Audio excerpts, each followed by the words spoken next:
morning. Thank you for joining me again. My name is Charles Sine, CEO of Anti-Fragility Health, with clinics in Anaheim, California, Palm Desert, California, and Ho Chi Minh City in Vietnam. Thank you for those joining from the East Coast. Hello. And my friends also joining from California and also from Vietnam. Thank you for joining, and I hope we're going to have a really enjoyable workshop today talking about one of the most important systems in our underlying architecture. The lecture today will be on gastrointestinal architecture, which is in our series of clinical imbalances, or what we call signals of imbalance. But before I go into that, I always introduce our overall workshop series so that for those who are starting, they can find their bearing. So it's not just Charles just talking about something of the cure. So you can watch it. I think it started on YouTube Live by searching Anti-Fragility Health. You'll find and subscribe. We love it. Subscribe, send comments, and I think we're also live on Facebook. So you can join and watch us there and make it an interactive session.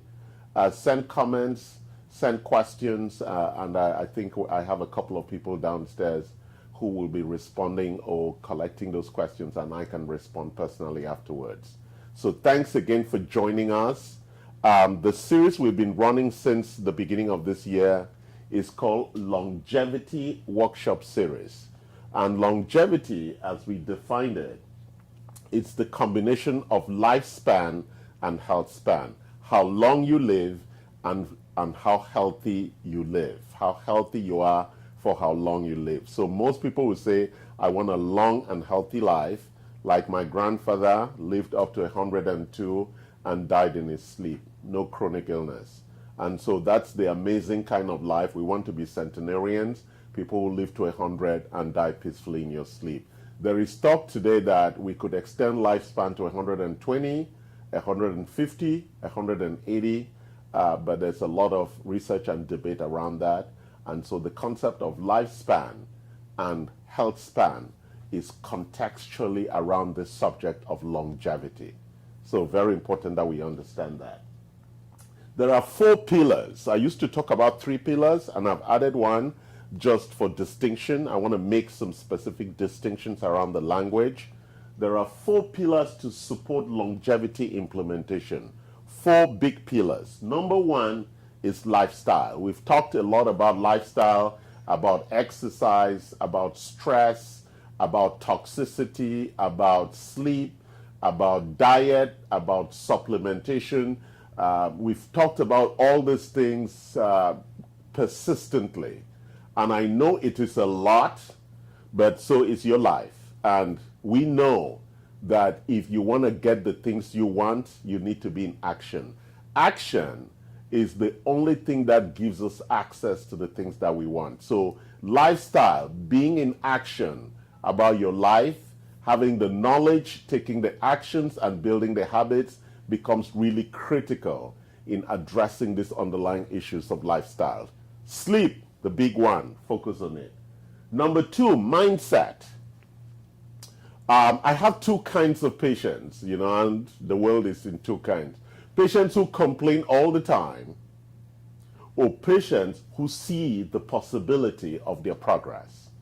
That kind of mindset is really required to actually allow you to achieve the benefits of any action that you're taking. So there is no quick cure. There's no silver bullet to chronic illness. For all the things that we talk about, there is no quick cure. All of it takes time with persistent focus and work. Focused on the possibility of what is possible, then magic and miracles happen.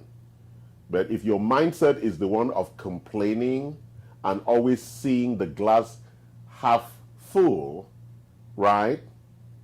Half empty, sorry, right? Those people who are always looking at the glass and it's half empty, well, I want to make sure that you think about the glass being half full. So we call that kind of mindset a growth mindset. a mindset that's focused on possibility. What I can do today to improve. What else can I do today to improve? What else? What other new ideas are out there? Rather than sit and stew in your own shit and complain. Mindset critical, that's number 2 pillar. Number 3 and 4 used to be one, and I've split them because there are health span signals that are different from lifespan signals. Lifespan signals are mostly signals of aging, and we've had a talk about this before where we looked at the overall hallmarks of aging. Things like telomere shortening, the loss of stem cell architectures, the loss of proteins. So there are many things that will give us signals that we are aging, because the faster you age, then the shorter your lifespan. So everything that we want to do around lifespan is to slow the aging process.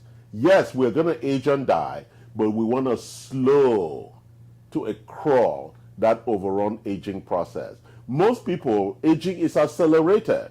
They stand on my Mendler scan, they're 20 years old, and it's saying that their heart is 40 years old. They are aged 40 because the heart is the critical component that would drive this architecture. So if it is aging faster than your chronological age, then that's a big problem with regard to your lifespan. So it's really important we understand that we want our biological age to be slower than our chronological age. So by the time you get to 60, right, if you started all this work at 20, by the time chronologically you get to 60, your bodies behave as if you're 30 because you've slowed it to a crawl whereby chronologically you're really aging, but biologically your system is crawling. And that's what we all would desire. So lifespan signals are different from health span signals. And the strategies in terms of dealing with those signals is different. And today, under the lifestyle health span signals we've been talking, we're going to talk about GI signals. And the key measure for GI signals, number 1 is digestively how you feel, right? We have the Bristol stool chart. Every time you go pee and poo, you want to look at the quality of those things. It's important because those are good signals. If your poo is constipated, we have big problems with hydration. If your poo is diarrhea oriented, there are big problems in the architecture. So those are the initial signals, but your urine and your stool are the key guiding diagnostic solutions that we can look at to really understand what's happening in the GI architecture. So let's take a journey now into the GI architecture. So the GI architecture has 5 key components in the conversations. We've broken it down that way because it makes it much easier to talk about the GI architecture, right? People just think, oh, it's from my mouth to my urinary tract or to my poo tract. Well, there's more to it than that. So let's look at it. The first important issue in the GI architecture is digestion and absorption. And we have a lot of big problems around that, and we're going to talk about it when we look at our intervention strategies and the strategies for actually fixing those problems. So those are big signals. You're not digesting very well, and you're not absorbing very well. In that case, you're actually wasting the food. So if that's the case with you, you're not digesting well and absorbing well, you should stop eating because you're wasting the food. So it's really important. All the nutrients that you take in should be properly digested and properly absorbed. And so we'll explore the issues around that. The second big issue is elimination and detoxification. What's elimination, right? All the excreted elements in the body at the cellular level will come, the liquids will come out, and then the poo will come out. But it's a very important issue here as we talk about detox. The body excretes only water-soluble substances. What happens to the fat-soluble substances? That is the job of Mr. Liver, the master detoxifier. So it has to take the fat-soluble excretins, convert them using enzymes and other nutrients to water-soluble so we can excrete them. That's why we put elimination and detoxification together. Those things are important because normal elimination is for water-soluble, fat-soluble needs to be detoxified and excreted or eliminated. So very important we understand that second pillar in the architecture.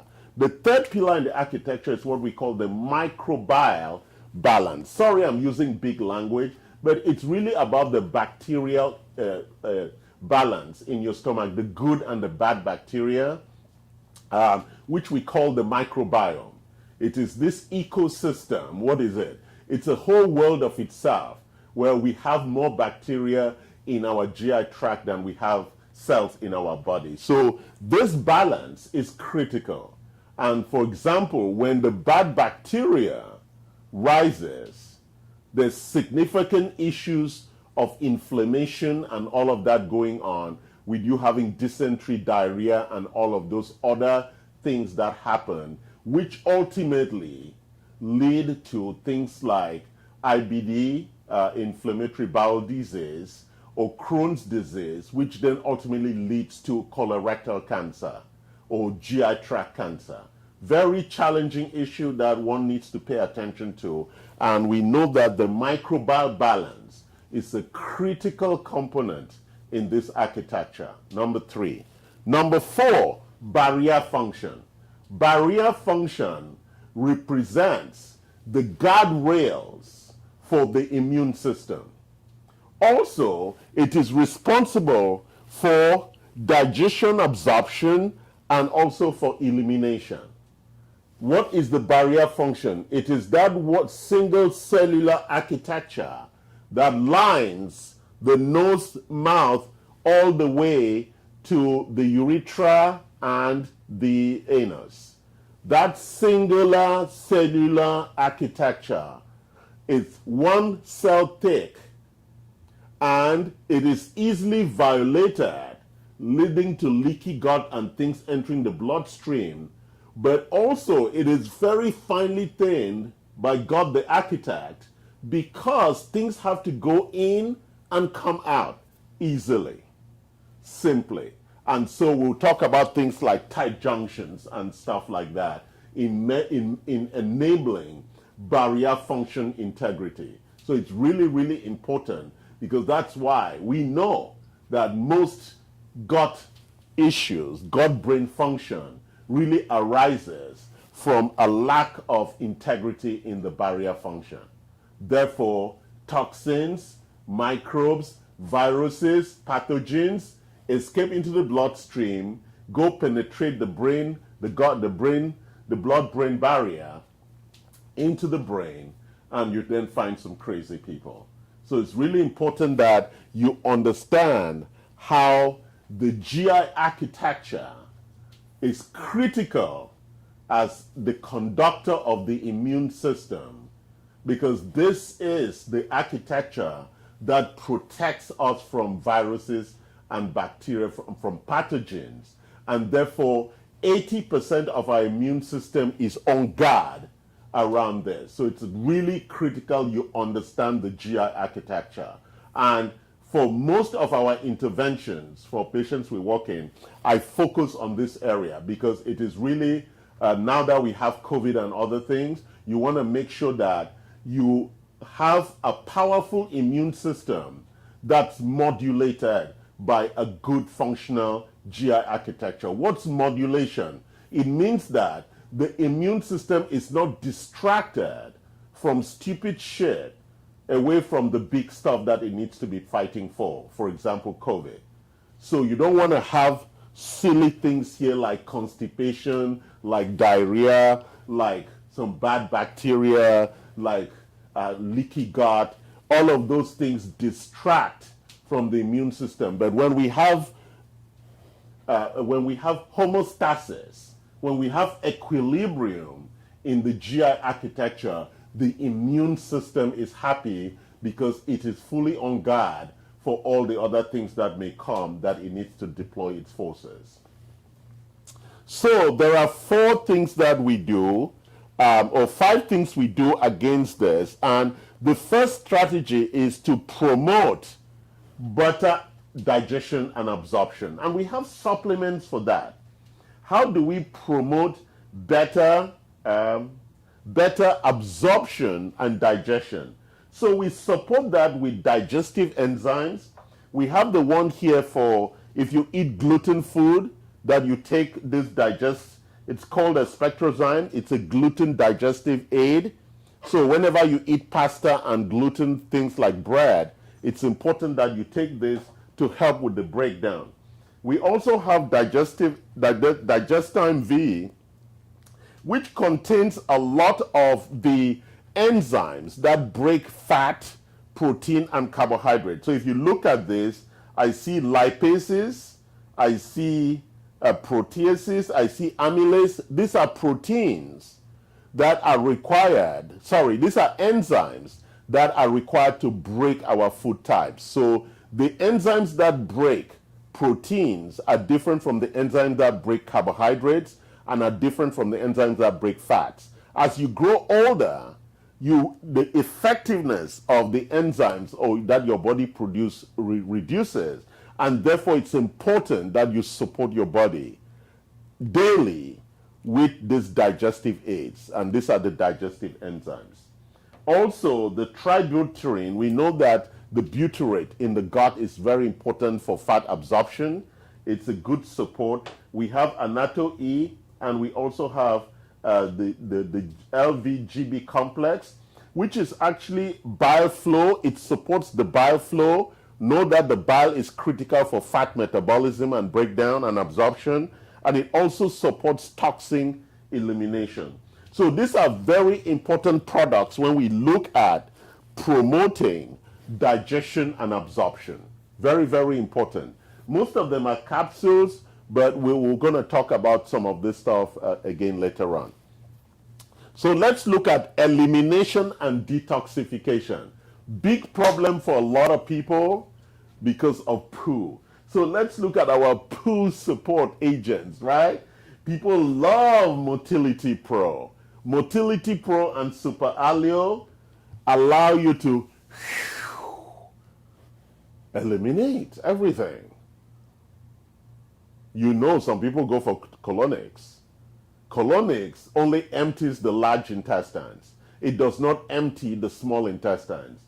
Super Alio and Motility Pro help with the contraction of all the things. It's like squeezing gently the small and the big intestine until at the end, poo is removed. All that poo that's sitting inside of you,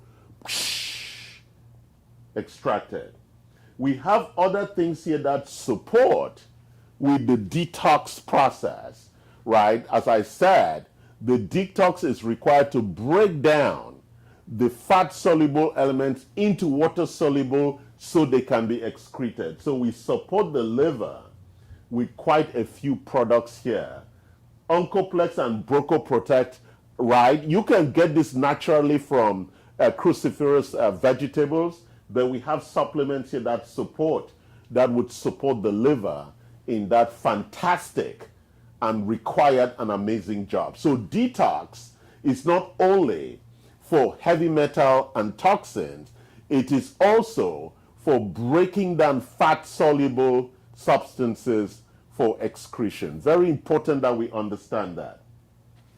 Then we go to microbial balance, the one that I love, probiotics, right? Probiotics and fiber.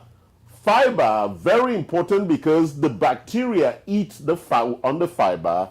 It slows down digestion and absorption so that we can actually absorb more. That's why fiber is critical in the support of our microbial balance, right? So you need to eat more fiber. Fiber is not really useful in terms of nutrient to us. It's really to feed the bacteria. So the bacteria are happy to do the job of breaking down our food. Very important, right? You want to feed them and keep them happy. So if not, they'll be making noise all day, brum, brum, right? So fiber and the probiotics create, so these are good, right? We have powerful probiotics here. That's 100 billion CFU. Check on Amazon. Our prices are supreme. And then we have the big boy, 225 billion. Can you imagine? You take one of these and there are 225 billion good bacteria deployed. It's like deploying the special forces. They go and they crush the bad people in one blow, right? That's what you want, right? Very, very important, microbial balance. Barrier function. Let's talk about barrier function. I'll turn my trolley. Barrier function is how do we maintain this single cellular support system that protects, but is supposed to enable absorption and elimination, but protecting at the same time. And so that we have a lot of repair things for that. We have GI Revive, GI permeability support. What's permeability? I know, big English words, right? Permeability is to ensure that elimination and absorption happens with integrity. That you show your passport to exit and you show your passport to enter. That's what this permeability issue is. You cannot enter without passport. You cannot come and say, I'm sneaking in. You need to be registered, and somebody has to carry you across that permeable barrier. God was so amazing. He creates these architectures, right?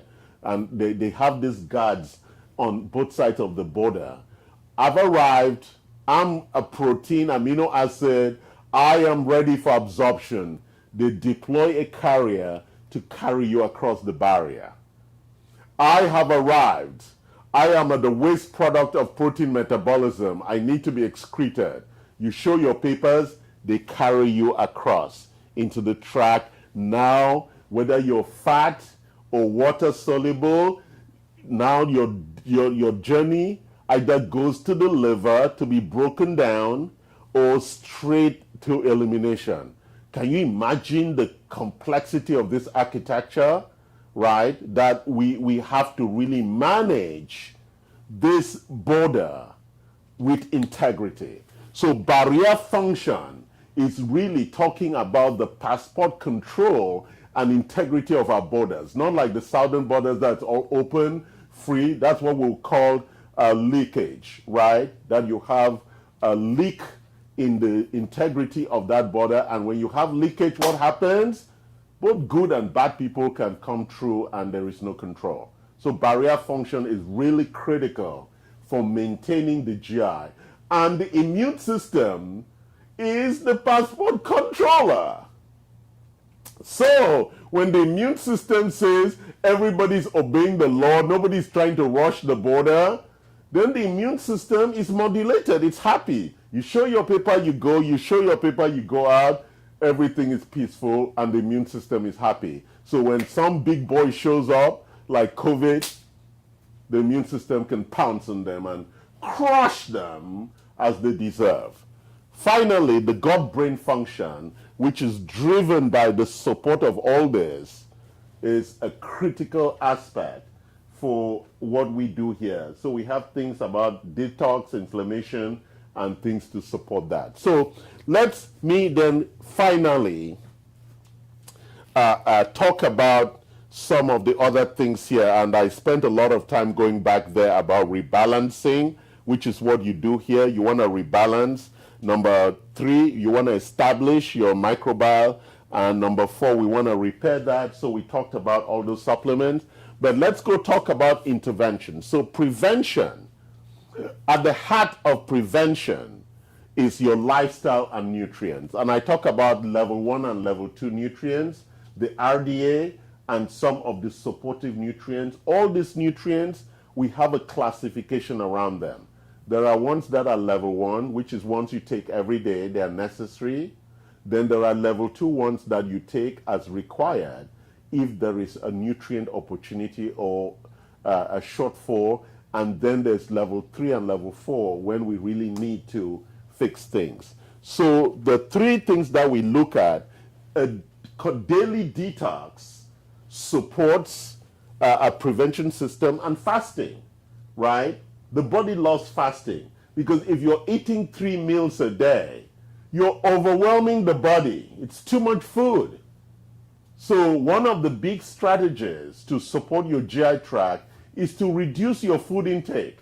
So intermittent fasting is a good idea so that you're eating twice a day or once a day, which is very, very good for you, taking the right nutrients and taking the things that are necessary. First of all, our GI tracts are overwhelmed with too much food, and therefore reducing that is critical. That's prevention. That's when you don't have any problems, you just want to maintain the integrity. Reversal is when you have a problem and now we need to start stepping in to fix it. So you want to go to what we call level 3, level 4 nutrients, right, which is some of this stuff, and it always comes under recommendation and guidance from our medical director and nutrient support teams. The detox, right, the detox here, I said it was a daily detox.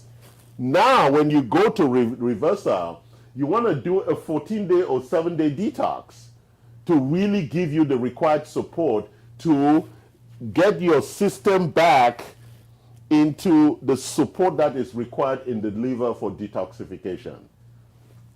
And then number 3, you want to introduce fasting where you can fast for 24 hours. That's going to be really helpful to fix and rebalance. So every time you have a GI problem, fasting is really a good way with water for you to try and create some rebalance. It's like lighten the load and let the body try to repair and fix itself. Really very important you do that.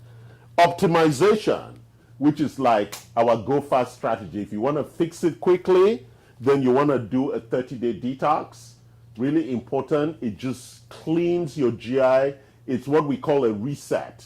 It resets the whole GI architecture, and plus fasting on top of that, it's a beautiful thing, and you could achieve very quickly some very compelling outcomes with regard to your GI tract. So let's just summarize so that we're very clear. There are 5 critical pillars in the GI architecture.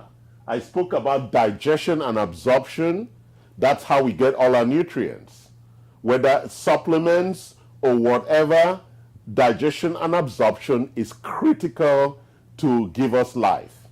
Number 2, elimination and detoxification. We have to excrete the waste products of metabolism. After absorption and the cells have used it and produced all their waste, all of that waste is carried into the GI tract for elimination. And that's the water-soluble, the fat-soluble ones go to the liver for detox so that we can excrete. Very important. The microbiome balance, that is the bacteria, the good boys and the bad boys. There are over 300 to 800 types of bacteria. We supplement with the good ones, millions and billions of them, so we can create this, what we call the bacterial or microbiome balance.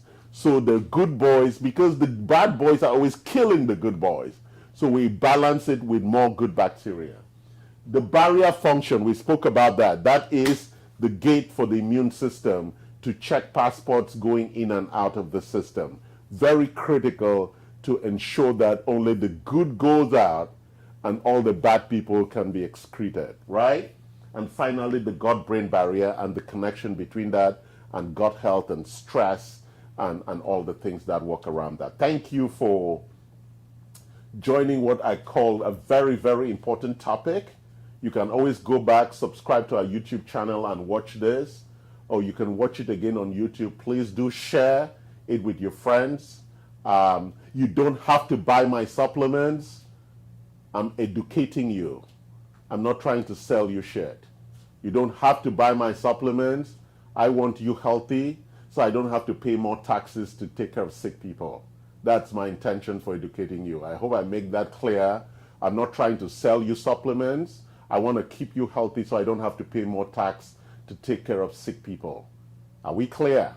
So, but if you want to buy my amazing supplements, welcome.